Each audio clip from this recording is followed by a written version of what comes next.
across the US, the UK, and Australia, we overwhelmingly see older generations vote for less action on climate change and younger generations vote for more, where younger generations will bear the brunt of the consequences. During the COVID-19 crisis, where older generations have been the most affected, younger generations have willingly sacrificed for the sake of their health and well-being. When will older generations take on their responsibility in taking action on climate change for the sake of future generations and our planet? Yael. I think that this is a question we've all been asking ourselves. Just for the record, I don't count myself as a young person. I'm 35, I have a kid, I don't think I'm young, but I'm a huge fan of young people.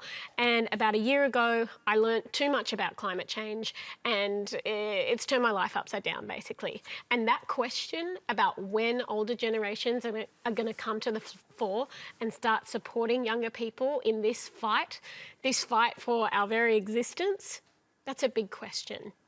I don't think we're seeing it at the moment. I think we're putting a lot of pressure on young people. We're saying, you're the hope of the future. Look at you go, look at you marching in the streets. How wonderful, you'll solve everything. It's not right. It's not right. Generations like mine and older generations need to come to the party, and there needs to be real sacrifice and real change, because the data that we see scientifically says business as usual will not work. So, Danielle, if that is to happen, what does it look like? Look, I think what we need is a serious policy to reduce emissions across the economy. I think what we've had has been kind of a litany of policies that have been put in place and pulled away or thrown to one side. We've ended up with quite a piecemeal approach. So we need an economy-wide approach to reduce emissions to help us, get to those 2030 targets. And then we need a long-term plan for much more ambitious emissions reductions beyond that. We have just squibbed this for the past 10, 20 years. We can no longer afford to do that, and it is time to take action. And it's not by mistake. We can't pretend that this back and forth and this backtracking is just by accident.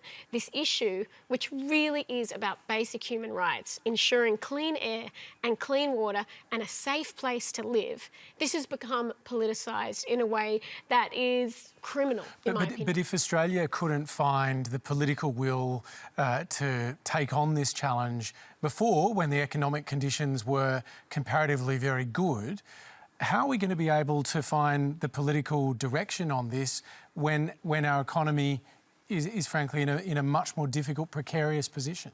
There's people all over the world arguing that the very transition that we've been waiting for, the opportunity has arrived here in this chaos, that as we reform a really damaged economy, now is the time to embrace those renewables. Now is the time to make that change. Ines Willox?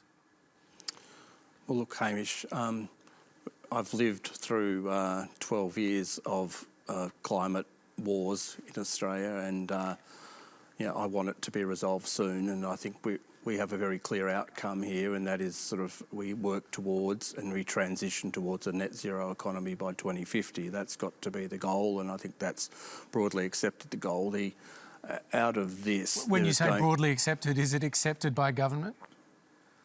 Well, I'm not from the government, Hamish, you need to ask the government, but it's pretty broadly accepted across the board across the business community that this is the objective that we all have to work for, and businesses are working towards that objective in their own way, often well ahead of where government policy has been at the time. We have two issues here. We have response to COVID, and we have the transition to a new normal and a new economy. And I made a presentation last week which was just on this very subject, that these are the two big issues that we face as an economy and as a society, is how we do make that transition.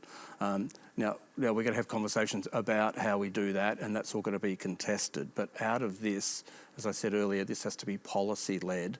We have to make moves in this direction, but in a sustainable way, so that our economy can get back on its feet. And part of getting back on its feet will be a movement towards renewables, a movement towards more use of gas, a reliance on old technology for a bit longer because we just don't have the storage capacity, but we are definitely heading in that direction. I hear what Billy was saying before, but I wouldn't say that all old people, and I have to put myself in that category, I'm obviously the grandfather of this panel, all old people are opposed to climate change and all young people are in favour.